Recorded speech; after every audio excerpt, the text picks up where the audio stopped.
Hello beautiful soul! Welcome back to my channel. This is my channel from Japan, Kapayan Sagittarius.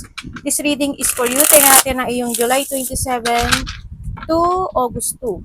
Maraming salamat muna sa aming subscriber, new subscriber, cross-watcher, at sa mga bagong pasok dyan. Welcome na welcome kayo sa bahay ni Ate Aimee. Salamat tayo sa nakataba ng puso ninyong mga comments at sa mga nagpa-personal reading. Marami pong salamat. Kung gusto niyo na energy yun lang talaga, ang gusto niyo makuha natin, all the details is in description below.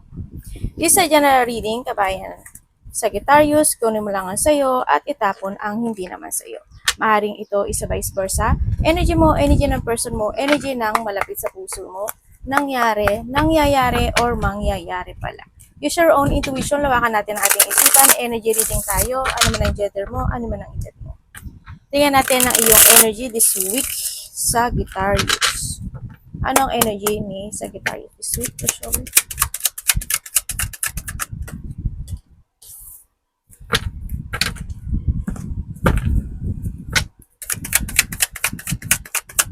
Energy ni Sagittarius.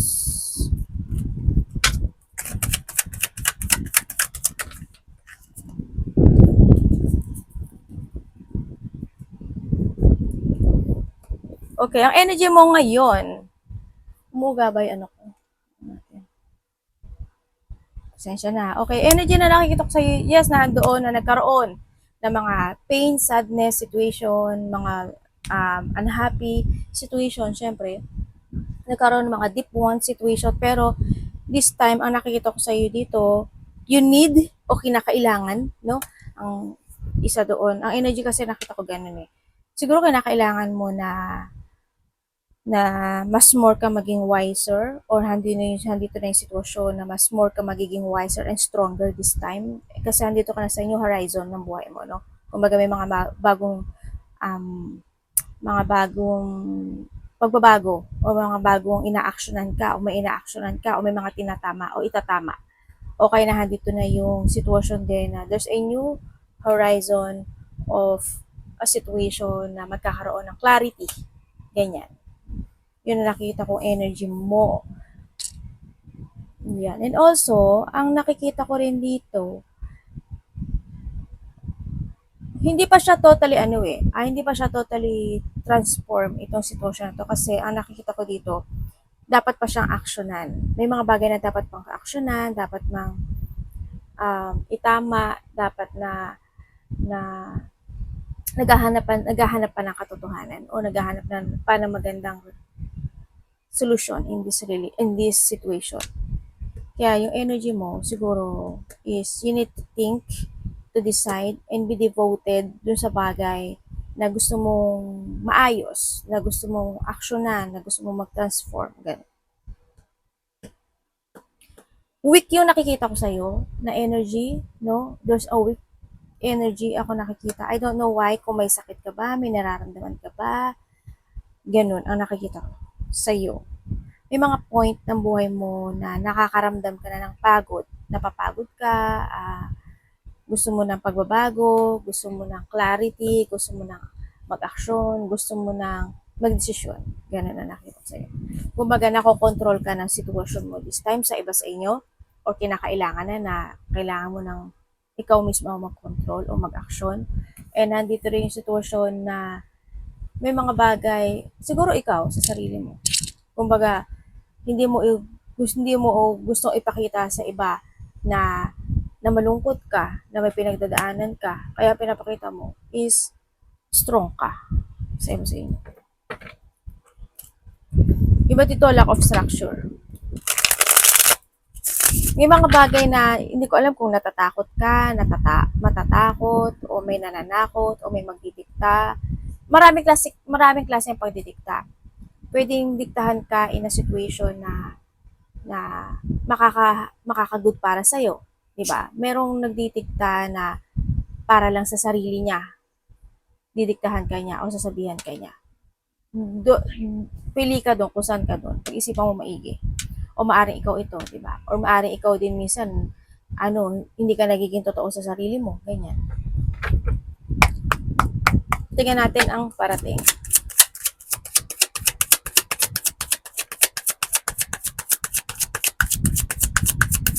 Ano parating? May iba dito may mga problema, struggle, may burden. Pero nakita ko magtatapos na to.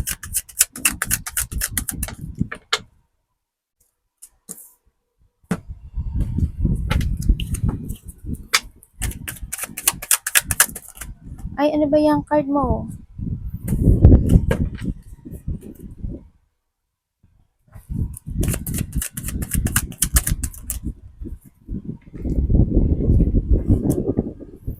Okay. Ang parating sa'yo, sana hindi lahat is ay naano ko yung mic ko. Parating sa iba, siguro hindi pagkakaintindihan sa iba sa inyo. Siguro may mga hindi magkakaintindihan, maaring magkaroon ng conflict, disagreement, or may gulo, or may hindi magandang mangyayari. Sa iba, no? Maaring sa iba nangyari na to sa inyo. Nangyari na noon, siguro nangyari na siya last year, 2 years ago, ganyan. Maaring maganap muli. Kung months man yan, or years man yan, weeks man yan. May sitwasyon na naganap noon na nagaganap muli ngayon. No? Ang kung nakikita dito. Nahandoon din, kasi nandito na si Ten of Pentacles. Sa nakikita ko dito, malalakpasan mo naman siya. Ang nakikita ko, you need to focus lang din sa sarili mo. And you need to think in advance lang din. Pag-isipan mo maigi yun. Siyempre parating din siguro may mga pag-aawayan kayo o pag-uusapan kayo when it comes to related to a money. Or magkakaroon ka ng problema when it comes to money. And then, conflict nga, disagreement, battle, agreement, tension, or nandun yung sitwasyon na magkakaroon ng competition, ganyan. Marami kasi klase ng competition. Alam mo, sa trabaho, di ba?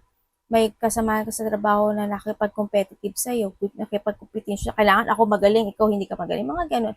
O kaya yung situation na when it comes to a family, ganyan. Hindi naman dahil sa pagyayabang or pagmamalaki, siguro naman, because kung sa family mo to, siguro because of the caring, na gusto niyang maganap sa'yo, na gusto niyang maging okay ka, kasi maaaring yung cycle ng buhay mo, or ikaw ito ha, or siya ito, ganyan. Maaaring ikaw nagpapayo sa kanya, or siya yung nagpapayo sa'yo. Maaaring yung cycle ng buhay na itong tao na to ay paulit-ulit na lang, and then maaaring yung family mo, o yung kasama mo sa trabaho, sinasabihan ka na ganito, ganyan, gano'n. No? O relationship man yan. O kapatid mo man yan. Yun na nakikita ko dito. Yes, ang parating din sa'yo, yun nga, is conflict. Kuhanin mo lang yung sa'yo dun ah. And then, syempre, bad luck. No? I hope wala. I hope yung bad luck na yun is matapos na. Kasi andito naman si Ten of Pentacles. Kung hindi ka mag-action or kung hindi mo i-end yung cycle ng buhay mo na paulit-ulit na nangyayari sa'yo, bad luck ang mangyayari sa'yo forever. Yun na nakikita ko. As in, nakikita ko dito, may tao dito na pag hindi siya nag-care at hindi siya nag-tino or hindi siya nag-think in the future, yung cycle ng buhay niya forever na ganun. Kung kayo ito, be organized, think advantage, and wag mo na ulitin yung nangyari noon. No, don't sit back, or wag yung magkaroon ka ng sagabal or magkaroon ka ng pagkagambala or labanan mo yung mga pagbabago mangyayari sa buhay mo. Huwag kang ma-loss of control, syempre. No? Syempre, it's time. Kasi yung iba dito, unwelcome kayo to change a situation. Siguro this is the time na kailangan na baguhin, no? Yung mga sitwasyon in life. Pero nasa inyo, paano nyo i-handle yan? Ano dapat iwasan?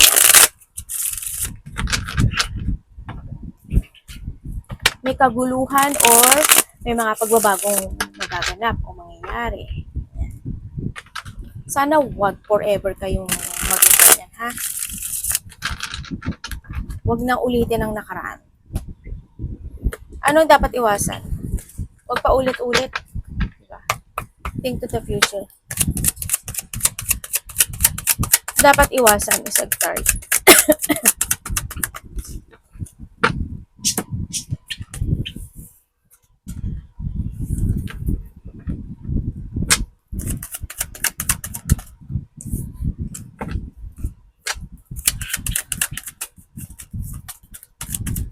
Yung iba sa inyo, hindi ko alam kung ikaw or someone, may nagpapadoktor, hospital, um, pa-check up, confine, or paralyze. Ganyan.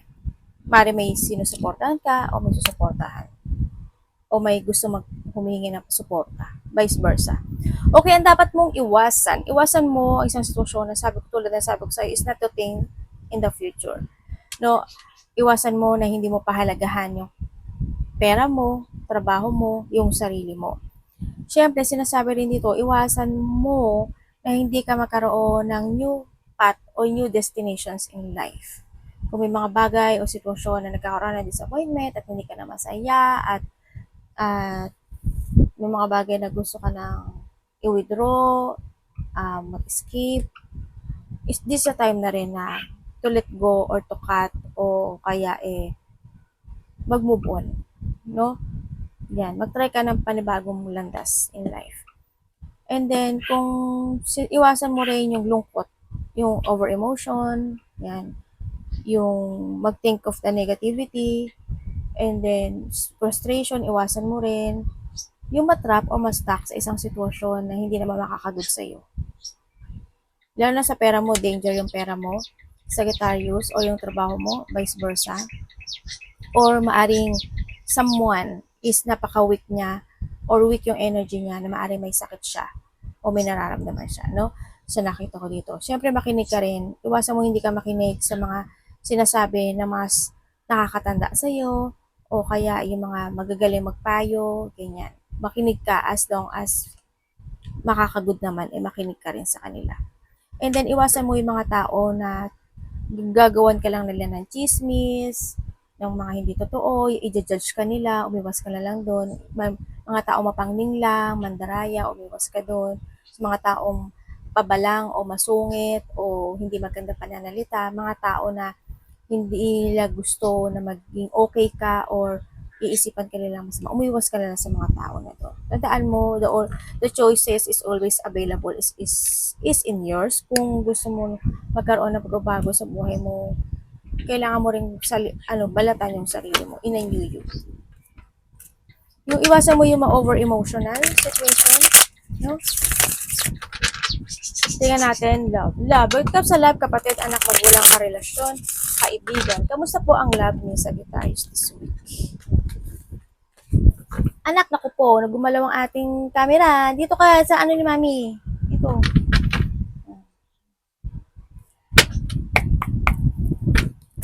Love. Ba dito may third party, no? Kumbaga, mapapasok o napapasok ka o mapapasok ka in a third wheel.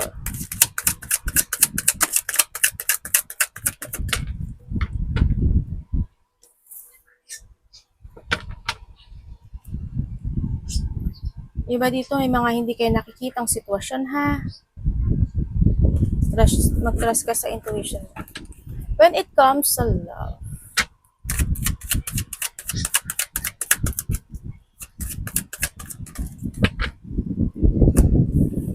okay, when it comes sa love, kung kayo is nagkahiwalay nitong tao na to, o sa iba nagkahiwalay na kayo, hindi na yung maaaring bilak ka niya o bilak mo siya, hindi nag-uusap.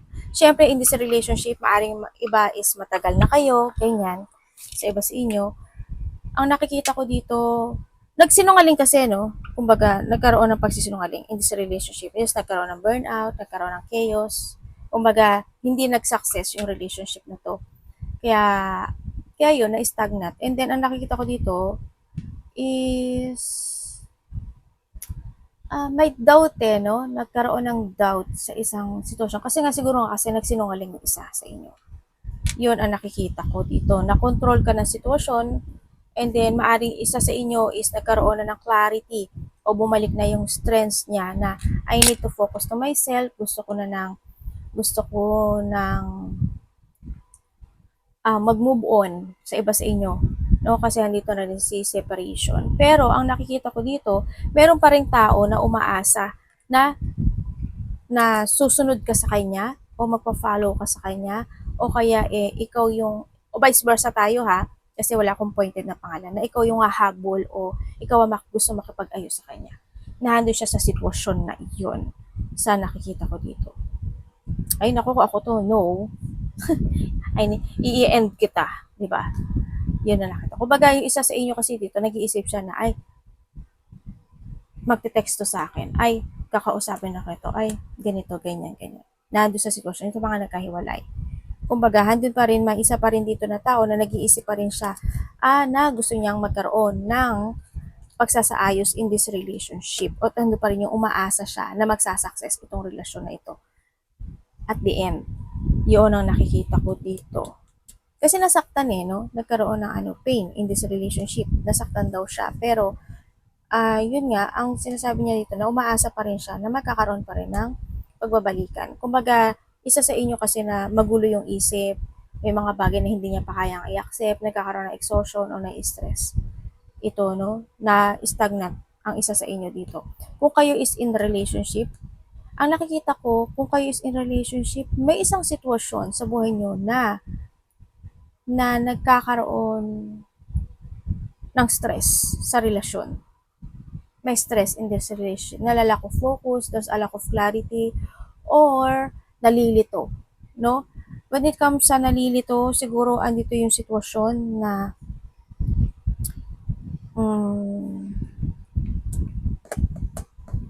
nalilito. Sa iba sa inyo, baka may third party nga. Ako nakikita. Kasi tulad ng sabi ko na, nalilito siya, pero hindi niya kayang i-let go, or ikaw or siya, hindi niya kayang i-let go yung isa sa inyo. Maari may nililihim ang isa sa inyo, no? Yun ang nakikita ko sa relationship na to. Kumbaga, nahandito yung sitwasyon na nagkakaroon siya ng paninimbang sa relationship na, halimbawa, kung dalawa yung relationship ko, nagkakaroon siya ng pagtitimbang kung sino yung mas magkakaroon ng development in this relationship. Yun ang nakikita ko. Kumbaga, pag nagkaroon ng development sa isa, dun ako. Pag hindi na-develop sa isa, separate ko yun.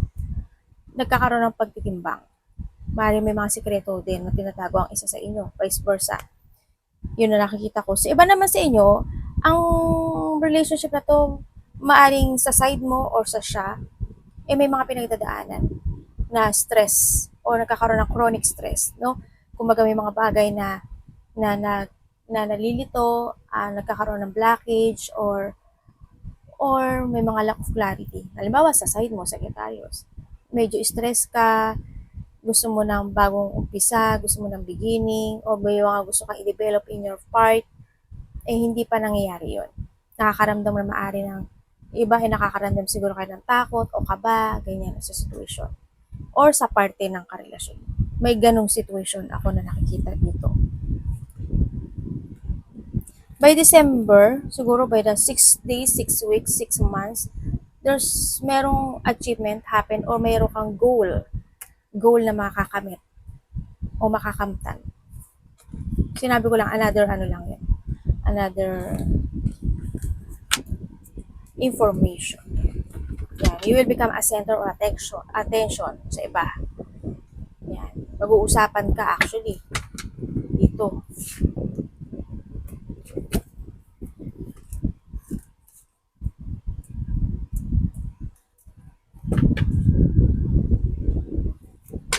Tingnan natin.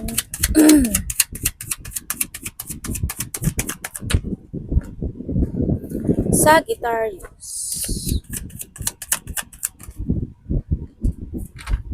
Tapos na po ito, universe.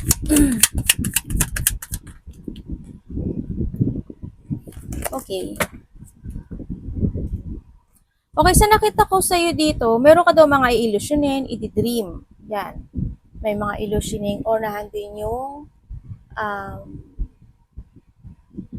feeling emotions, no?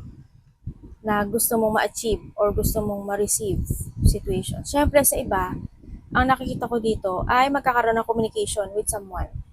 Maring sa kapatid mo, sa anak mo, o sa karelasyon mo. Maaring sa iba dito, babae to. Ang makakausap mo. Sa iba naman dito is may good news. Yes, there's a good news coming in life. May mga happiness, fulfillment, abundance din, may parating. Sa iba dito, naaaring naganap na to in a past week o a day o a month. Yung nakikita ko dito. And nandito din daw yung, nandito ka sa sitwasyon mo na may mga ma-reminiscing ka from the past situation. Maring sa mga anak mo, sa kapatid mo, sa karelasyon mo, sa mga naganap in the past situation na nagkaroon ka ng emotional. Maalala mo yun at ma-reminiscing mo yung mga bagay na yun, no? Sa iba sa inyo. Sa iba naman, andito ka sa sitwasyon mo na mas more kang connect to your high level connection with come to your soul.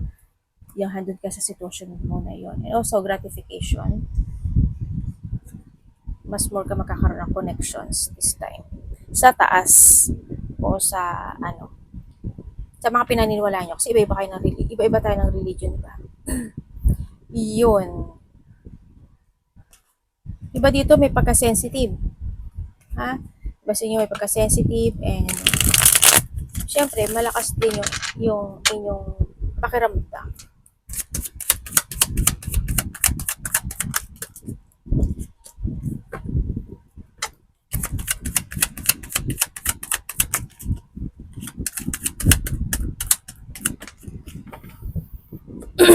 Sorry, the magician. Okay, ang nakikita ko sa'yo dito, may may emotions ako nakikita. Oo, may mga bagay na unhappy, hindi ka masaya, o kaya sa relationship mo, na andito rin yung situation na gagawin mo yung lahat para maayos o maaksyonan o magkaroon ng positive outcome in that situation. Yes, na andun yung mga situation na nagkakaroon ng may cancellation, no? Merong madi-delay or may mga bagay na hindi mag-fit in sa'yo or nahanduin yung mga may tao or ikaw o someone, there's a lack of support. Ako nakita, lack of support, lack of teamwork. Also, nagkakaroon syempre, yung manifesting kasi, no? Halimbawa, sa iba sa inyo, yung manifesting na maging maayos yung buhay mo, pamilya mo, relasyon mo, o magkaroon ka ng bahay at lupa, magpagawa ng bahay, magpagawa ng something, nahandun yung ma-achieve yung itong bagay na to, nahandun yung nakikita ko sa iyo, no? Pero sinasabi dito is don't manifest lang, kailangan mo rin mag-action. Kasi dito pa lang sa unahan, hindi na maganda yung situation. Kung gusto mo talaga yon, you need to take care when it comes to your money, yung mga bagay na dapat gawin para maging positive yung part na yun, ano? Sa nakikita ko dito. You are not stable, and then nagkakaroon din sa iba sa inyo ng kawalan ng tibay ng loob this time sa nakita ko dito. And then, may mga bagay ka daw na hinihintay or may mga bagay ka na ina-analyze, pina-progress, or ano tawag dito? Na kailangan bigyan ng strategy. Ganyan. Yun ang nakita ko. O bigyan ng hard work, no, para magkaroon ng achievement sa bagay na yun. And then, ang nakikita ko rin dito is diba dito may lakad no? May pag-uumpisang muli ako nakikita. Sabihin, you will back from the basic or you're starting a new beginning in life. Sa nakikita ko dito, sa iba sa inyo,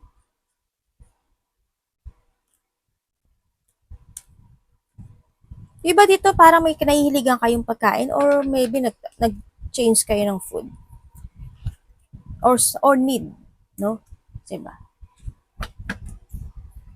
Nagkakaroon dito ng mga bagong pagpaplano. Dito. Mga bagong plano. May mga bago kayong pagpapasyahan, ganyan, sa iba sa inyo. Nagkakaroon ng pagpapabaya ha, ingat lang kung saan aspeto ng buhay mo yan.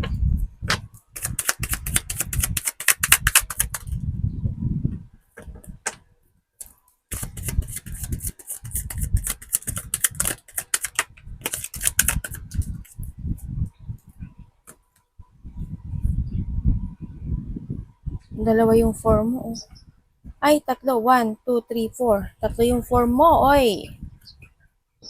Ibig sabihin, andito ka sa sitwasyon mo na need need mo mag-focus sa sarili mo, need mo na mag-action ka and think to the future. This is a time to structure or to reveal yourself. And syempre, sinasabi dito na you need to take it action to accomplish something into your life for a 12. Syempre, start a new beginning in life, sinasabi rin dito, and try to make it balance. Magplano ka, magdesisyon ka ng very carefully, don't wait. Syempre, you need to prepare and take it action. Yun ang nakikita ko when it comes to 4-4. Okay, so nakikita ko sa'yo dito, nagkakaroon. Magkakaroon ng magkakaroon ka ng new destination. Iba dito stress, Iba dito stress, anxiety, siguro andun din yung konti lang yung tulog nyo, may mga inaalala kayo, maaari may insomnia yung iba or may migraine, masakit ang ulo, ganyan. May mga unhappiness situation yung iba siguro. Kumbaga nagiging emotions yung iba. No? May mga bagay na you're feeling stuck or nabuboard ka or may mga dissatisfactions happen. Ako na nakikita dito. Maaari may mga pinag-uusapan o may mga tatahakin ka na journey na tinatahak o tatahakin na journey na hindi good or hindi ka satisfied. Yun ang nakikita ko sa ito. Don't go to the flow, ha. Sa iba naman sa inyo, meron tao dito, ikaw or someone makikipag-usap sa'yo. Parang sinabi ko na ba yun dito? Na may makikipag-usap sa'yo. Sa iba dito is mas bata sa'yo. Sa iba naman mas mas bata ka. Kasi vice versa tayo. May mga tao daw na magbibigay ng suporta sa'yo, Sagittarius, or you will give your support sa ibang tao, ha? Yun ang nakikita ko dito. May mga new communication. Siyempre nga, sabi ko sa'yo dito, may mga pag-uusapan ka. Ganyan.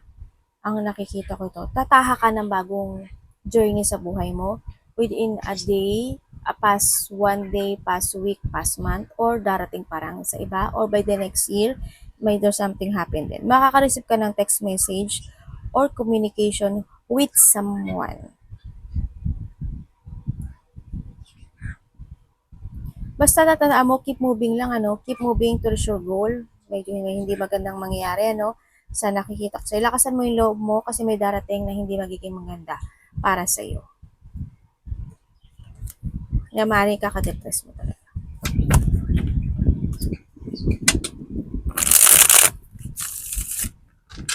Sa iba sa inyo, andito kayo sa sitwasyon nyo, kahit na may binibigay na opportunity sa inyo, si universe. Kumbaga, you are not willing to let go sa mga interest mo sa kayo. Halimbawa, sa trabaho mo, di ba? Kumbaga, hindi ka na masaya sa trabaho mo, ganyan. Kumbaga, gusto mo na ng bagong trabaho. Kaso, naghihintay ka pa ng sign. Yan, may mga paghihintay ng sign. Kaya, nare-reject mo o hindi mo tinatanggap yung message na ibinibigay niya sa'yo. Kumbaga, ay, wag na lang ngayon, next time na lang, a-actionan ko, gagawin ko, yun ang nakikita ko dito. Kumbaga sa ngayon is, dito muna ako, ganyan. Mag-trust ka lang sa intuition. May mga depression sa iba. Ay, bakit ito? Hindi ikaw. Di ba mo, tipak magkamali sa ngayon.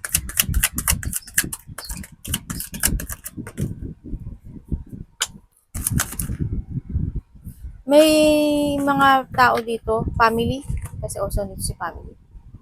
Family na very care sa'yo o you care to your family. May makipag-usap sa'yo, kapamilya. Kapamilya mo, kapatid mo, o asawa mo, ganyan. O karelasyon mo. May nakita kong gano'n. Yung meron din ako dito na nakikita na tao na parang go to the flow lang din siya. Yan, may union. Yes, union with the family, with the relationship. Yan, may mga pag-uusapan o may mga pagkakasunduan na magaganap. May togetherness. No, ako nakikita. May pagkikare din ako nakikita dito. At maaari makaka-receive ka ng advice or someone give you an advice. May pag-a-advise ako na nakikita dito. Yun. May mga tao na hindi ka gusto, Sagittarius. May tao mga galit. Ako na nakikita sa'yo. Sa iba naman dito is there's a new beginning of happiness situation sa iba. May bagong mga magaganap o mangyari. Siguro andito rin yung fortunate outcome, satisfaction, happiness, peace, joy. Yan, may mga ganun sitwasyon. Ako na nakikita sa iyo. Sa iba naman sa inyo, within the 10 days, 10 weeks, 10 months, or by the October, is may magandang mangyayari na sa buhay mo na good. Pero syempre, may ano yun. Huwag ka lang sumabay sa agos ng buhay. Kailangan mo balansehin ang lahat ng bagay o sitwasyon mo sa buhay mo. Kasi by the October is magiging maganda. Yung outcome, income sabi ko, yung outcome ng bagay na yun. Yun, may happiness situation, may completion. Sa iba dito, days, weeks, or months, or by October. Arigato namaste, guys.